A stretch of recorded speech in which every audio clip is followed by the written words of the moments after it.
Hi, it's Ed from Runnable, and this is my head-to-head comparison review of the Hoka Cielo X1 2.0 and the Adidas Adizero Adios Pro 4. So in this review, I'll be comparing these two shoes head-to-head. By the end of the video, I'm going to give you my opinion on which of these shoes you should buy, and they'll be based on a few factors like durability, stability, speed, etc., etc. So without further ado, let's go into this review. I've also got some run footage where I've run with each of these on separate feet at the same time, right? So you get an idea of how I felt running in them and my thoughts on the run. So please watch the run footage as well.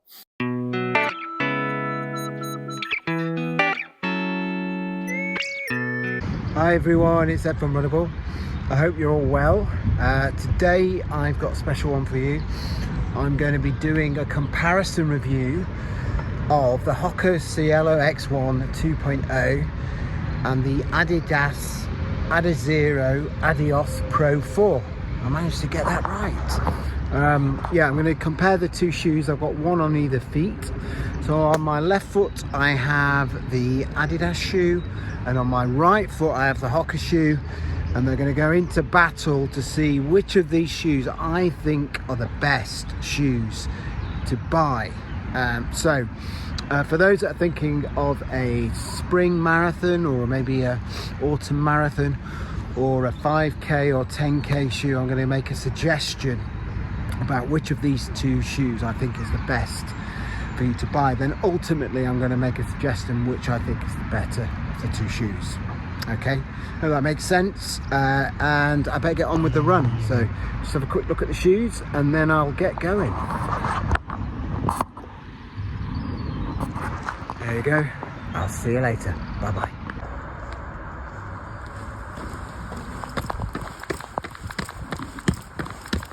Okay, so I'm about to start my run. Let me show you the shoes again.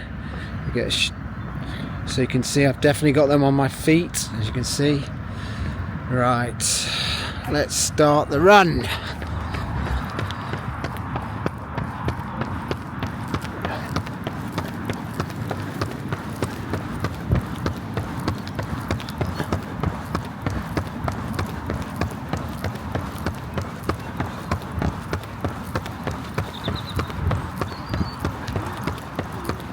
Okay.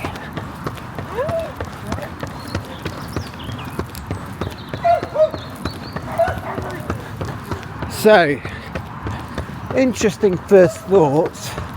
As you might expect, both shoes super bouncy, but there is a definite difference. You feel like you've got more stack underneath your foot with the Cielo, and you probably have, because they get round the regulations by putting a ton of foam further up in the midfoot. So it gives you that impression that you're just on a higher stack, which you possibly are, which I know you are, I think. So that is the difference. Also almost makes the Adidas shoe feel a bit flatter, which in reality it's not that flat. But right, here we go up the hill. Let's see how they both compare going up a hill.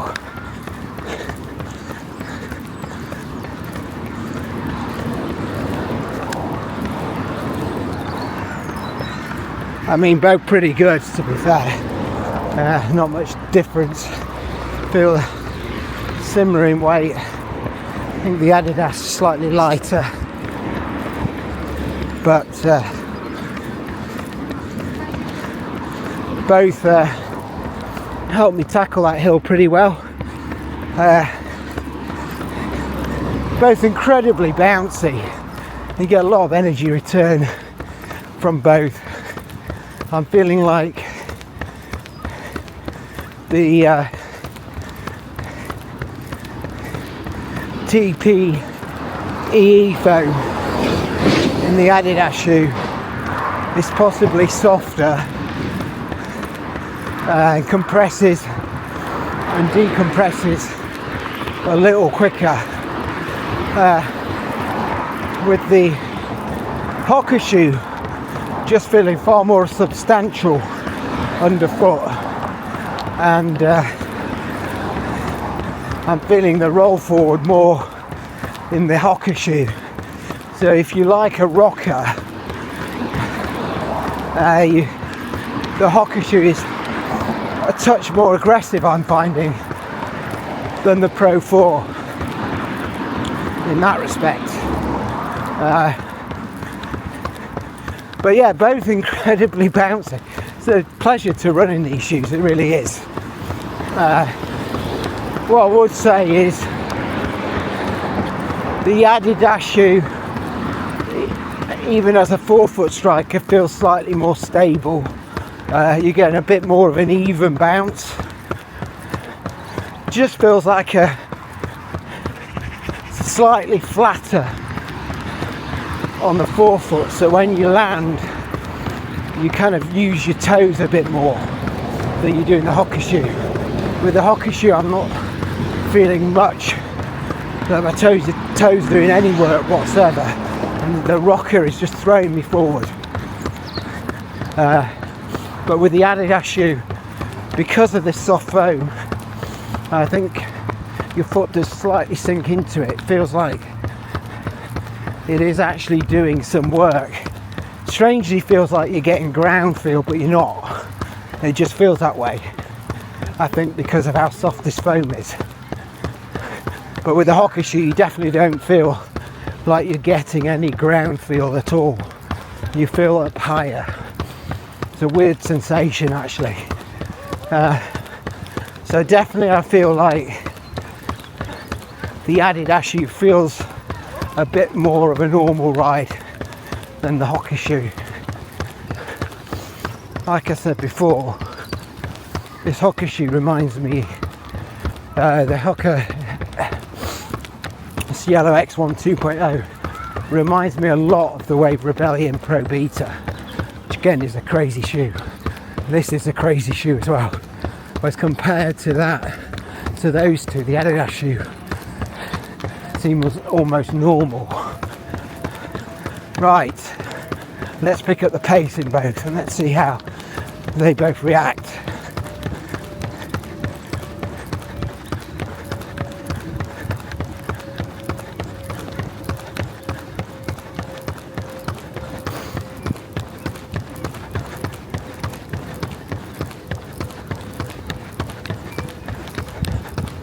I mean, they're both incredible for going fast in, I can tell you that now.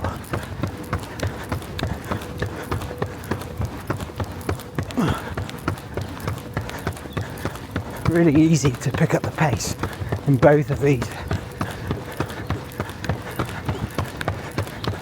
But like I said, I'm relying more on my feet with the Adidas shoe and toe spring, and with the Hoka shoe so much more reliant on this roll forward through the rocker and the bounce. So I'm feeling like for those with good stability and that have like a bounding style, the Hoka shoe is going to be really good. You bounce along, just throws you forward. Whereas Adidas shoe, I think, will be more suitable for lighter runners. I think cadence runners, people who bound along will be finding this shoe as well, but I just think it's a little bit more versatile than the Hoka shoe. I'm guessing the Hoka shoe is going to be less good for cadence runners because it just encourages you to lengthen your stride and bound along. Although you could argue, if that's an issue you've got as a cadence runner, it's going to help with that, right? It's going to make you increase your stride, which should speed you up. So there is that school of thought. Right, let me try some heel striking in both shoes.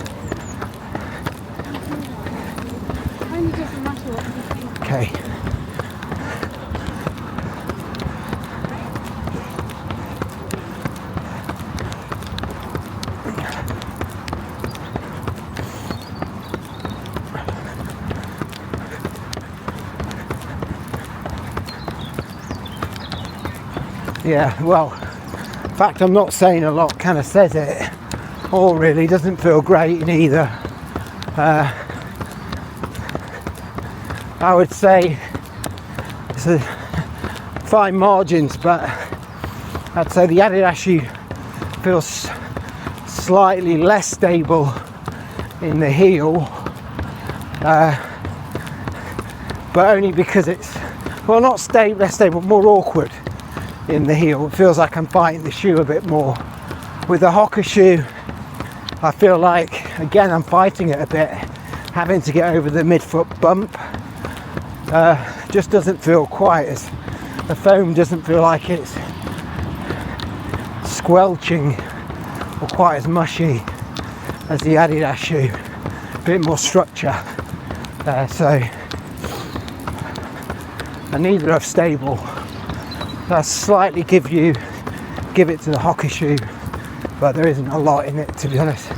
I think if you've got stability needs, neither shoe's going to work for you if you're a heel striker.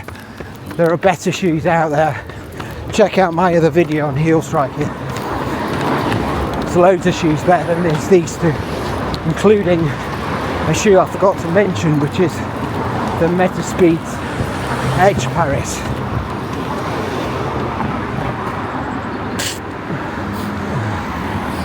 Right, I think that's about it. So let's summarise, as we like to do. So both shoes incredibly bouncy, fun. I would say, believe it or not, the Adidas shoe feels more natural to run in. It feels like more of a normal shoe, and that's saying something given that it's not the most normal shoe. Hoka shoe Cielo X1 2.0 is a crazy shoe, but it kind of works for me. It keeps me throwing me forward with that rocker, very aggressive rocker, really bouncy foam, perfect for people who like to be thrown forward. I think you midfoot strikers are going to like it. You're going to hit the bounce and it's going to hit you, throw you forward straight away. But in terms of versatility, neither would be good for heel strikers. But I just feel, because the Adidas shoe feels more normal, it's going to be more versatile. Probably slightly more stable than the Hoka shoe as well. So in terms of, for more people, I think the Adidas Pro 4 is going to be a better bet than the Hoka Cielo X1 2.0. But for people like me, really is a close call, because the Hoka shoe really feels lovely bounding along. So that's all. We'll discuss the full review, other categories in the full review. But yeah, that feels like a nice run between these two. Both great shoes. See you later.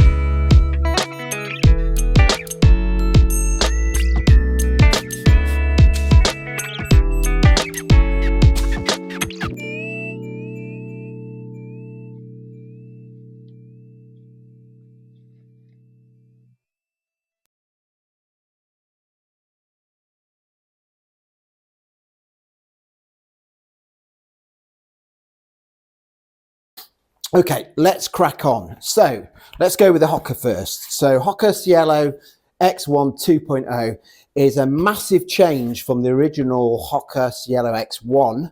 It's a lot lighter, it's 219 grams. It's a lot narrower and lower volume, so I went up half a size. If you've got wide feet, go up half a size. If you're narrow feet, you're probably just about okay, true to size. It It doesn't run short, but it does taper in at the toe box. So to avoid foot rubbing, for those with wide feet and fat toes, go up half a size. It's got a 40mm stack in the heel, 33 in the forefoot, giving you a 7mm drop. Throw that figure away straight away because there's more stack height in the midfoot area. It's a bit confusing about what this is. It's somewhere around 46, 47mm because there is a sidewall here. So the drop figure is misleading.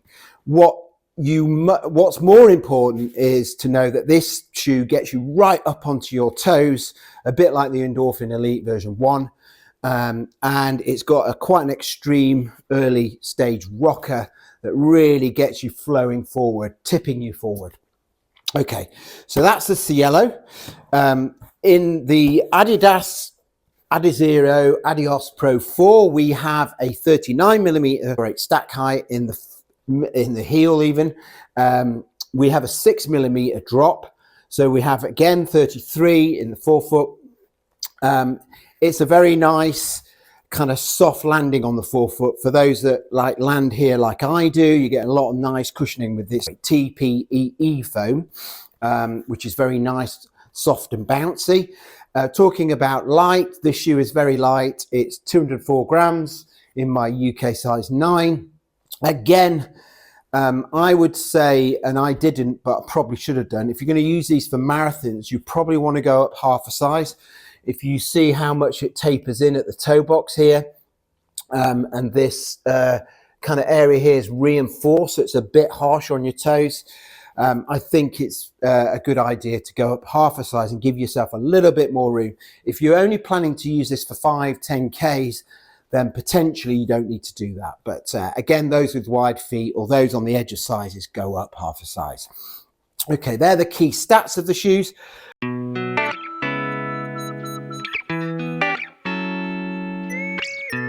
Let's talk about the uppers. So in the Hoka shoe, you've got this Jacquard mesh lightweight upper, which is transparent. You can see my fingers moving through there, I think. It's a really nice upper. You get great lockdown. It's slightly low volume, but actually, like I said, if you go up half a size, you can deal with that. You've got really nice tongue here. It's not gusseted. It's loose, but it didn't have any issues with that movement. And then you've got a nice pillow where you can cinch your laces. It's not too much, but it's enough to stop any lace bite. It's a lovely heel counter here. It's semi-rigid and it locks your foot in really nicely with a nice padded heel collar, but not overly so. So a very racy fit upper. All in all, really like the upper. Give this sort of 4.5 out of 5. It's up there with my favorite uppers. Not quite up there with the Alpha Fly 3 or the Saucony Endorphin Pro 4, but it's the next tier down. So great upper. And then with the Adios shoe, you've got this micro fit, really lightweight upper. This is a little bit what I would say looser, so it expands to your foot shape a bit more than this shoe. It's got quite a nice wide area here, but it tapers in rapidly by your toes. So again, I would consider going up half a size in this one just to get a bit more room for the end of your toes. Otherwise, you might get some rub with this harsher reinforced material here. Again, you've got this nice pillow here that stops some of the lace bite. It doesn't go up long enough, really. The tongue, again, is not gusseted. Well, it's semi-gusseted. It's slightly attached further down. But I would say that I get no lace bite whatsoever with this shoe. I get a really nice lockdown as well. You've got minimal padding in the heel collar, and it's a very loose heel counter, which I quite like, actually. I like it loose, particularly on race shoes. So all in all, great upper. I give it, again, 4.5 out of 5. Maybe only a half a mark down because of this. I find it tapers too much in the toe. I wish they'd actually made this bit a bit wider.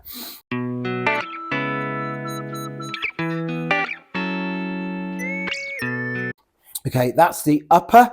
Now let's talk about the outsole. So on the Hoka shoe, you've got nice rubber coverage in a lot of the key areas. It's quite a lot actually, so it's pretty good. I imagine this will be quite durable.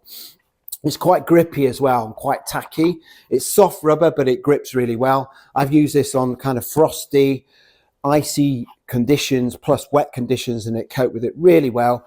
All in all, great outsole. The only thing I would mark it down for is this big channel, this gap here. So you do get some splaying when you land on your heel, particularly if you're a heavier runner, you'll feel that, and it'll mean the transition from heel to forefoot won't be brilliant in this shoe. That said, the other thing is you've got this massive cutout on the medial sides that can lead to some instability if you pronate that way. We'll talk a bit more about that later. But again, great outsole. I'm going to mark this 4 out of 5. I think it's a tier down from Puma grip, for instance, but it's a pretty good outsole and it's one of the better ones out there. And then with the Adidas shoe, you've got this little bit of continental rubber, but the rest of it is light traction, really grippy. I use this on very icy conditions and it coped with it amazingly well.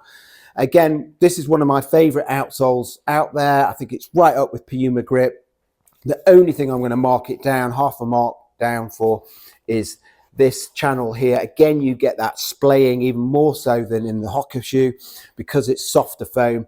So if you're heavy, you're going to feel like it's sucking the ground a little bit. And I think the outsole, if they'd have filled that in, I think the outsole would have got 5 out of 5. But for me, it's 4.5 out of 5. So 4 out of 5, 4.5 out of 5 for the outsole. Okay, and then the midsole. So let's go with the Hoka shoe first of all. Midsole, amazing Peba double blend. So you've got this blue area here with a soft, really bouncy, responsive Peba, and you've got this other compound here, still Peba, but it's slightly firmer to give you that stability. You've also got this carbon plate that you can see poking through here with wings to give you that locked-in center path technology that keeps your foot nice and locked without going this way or that way. But there are some issues with this midsole that we'll talk about in a minute regarding stability. It's got amazing rocker. The geometry of this shoe is amazing. I find it amazing anyway. I land here and it throws me forward. I ran a 5K in this very recently on a course that's not particularly fast. Got my fastest ever time on that course. And I equaled 5K PB in this shoe on a slower course. So this shows me how fast this shoe is and how it helps me, really pick up the pace. The geometry works for me. The Peba is great, nice and bouncy and responsive. All in all, very cushion ride. All in all, lovely midsole. 4.5 out of 5. It would definitely get 5 if it wasn't for this medial cut out here, which I think is going to cause a lot of people instability. Those that land further back and they land laterally but then pronate, you're going to feel this area and it feels a bit weird and a bit horrible, to be honest. So bear that in mind. If you're a pronator and you land further back, sort of heel, midfoot, you will have some stability issues with this shoe unless you can correct that pronation somehow. Okay, and then with this shoe, you've got an amazing TPEE foam. It's absolutely fantastic foam, very responsive, light. You get a real nice bounce. Again, you've got this aggressive rocker that throws you forward. You get a lovely compression, decompression in this shoe that really just propels you onwards. Again, the foam I absolutely adore in this. The rods, you can see the rods there, they give you a nice little spring without them being too invasive. So all in all, I think, again, I'm going to give this a 4.5 out of 5. I'm just going to mark it down because of this gap here. If they'd have filled that in with midsole, I think you would have got less splaying, and then the ride with heel striking in this shoe would have felt a lot better.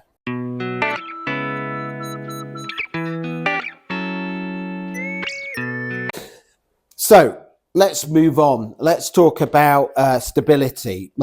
So for heel strikers, neither shoe is going to be stable. You're going to have real problems landing on these heels and them splaying like this, and you're going to rock from side to side. You're also going to have issues with these cutouts that are both on the medial side. So any pronators, you're going to feel them, particularly on the Hoka shoe, which is a lot deeper cutout than the Adidas shoe. So stability wise, I'd slightly give it to the Adidas shoe. There are some more side walls on the Hoka shoe, but I feel like the Adidas shoe felt on the run slightly more stable to me. It felt a little bit flatter and more natural to run in this shoe than it did this shoe. In terms of pace now and speed, both super fast shoes, but in a very different way. This requires a lot of good foot strength. You get a lot of toe spring off in this shoe. It feels quite a natural ride compared to the Hoka shoe. The Hoka shoe relies more on its rocker and more on this bouncy propulsion that you get through the foam, whereas the Adidas shoe is super light, super responsive, and you get a lovely compression, decompression. I gauged the rods a bit more in this shoe than I do this shoe. I think both are super fast, and I would mark them pretty much the same, somewhere around, well, I'm going to give them both 5 out of 5 because I think they're two of the fastest shoes out there on the marketplace. Durability, it's a difficult one. I think both will be quite durable because they've got a lot of rubber coverage. But what I would say about durability is that the soft foam in the Adidas shoe may well be less durable than the outsole itself. With the Hoka shoe, I think this is going to be possibly a little bit more durable. I think that dual density Peba means that you have a little bit of firmer foam here. And again, you've got good rubber coverage. So I think all in all, I'd slightly give durability to the Hoka shoe, but I haven't run enough in these shoes to be completely certain of that. So I will give this one 3.5 out of 5 and this 3 out of 5 in terms of durability.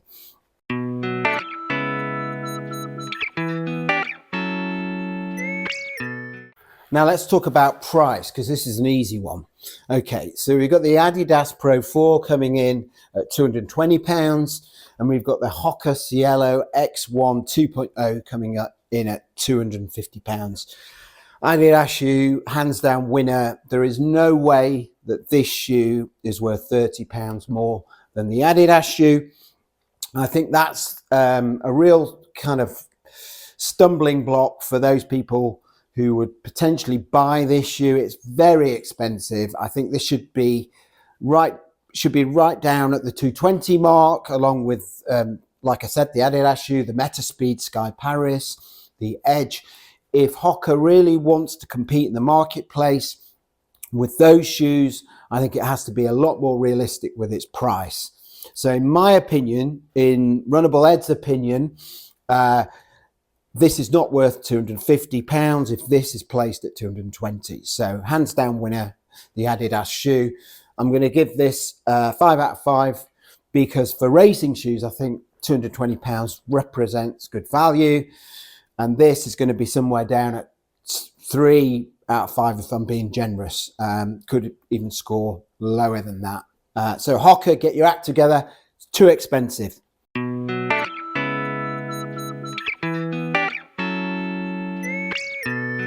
Okay, so that's price. So finally, let's talk about which of these two shoes I would recommend that you buy with your hard-earned money. And for me, it comes down to a few factors, okay? So one is price. So obviously, what we just talked about, Adidas shoe represents better value for money. But there are some issues with this shoe. I think for those that are heel strikers, this is a worse shoe than the Hoka shoe. And the reason I think that is because I think this heel here and how it splays with the soft foam is a real deal breaker for those that want to use this on their, and they're going to be on their heels for a whole marathon, for instance, because it really sucks the ground when you land in this shoe. And the transition from heel to forefoot is pretty terrible. It feels very sluggish. So I think that's going to hold a lot of you back, those of you who want to use this as a potential shoe for marathons, but you're a heel striker and somebody that's going to be reasonably heavier in weight, you're going to feel this as quite a sluggish ride, okay?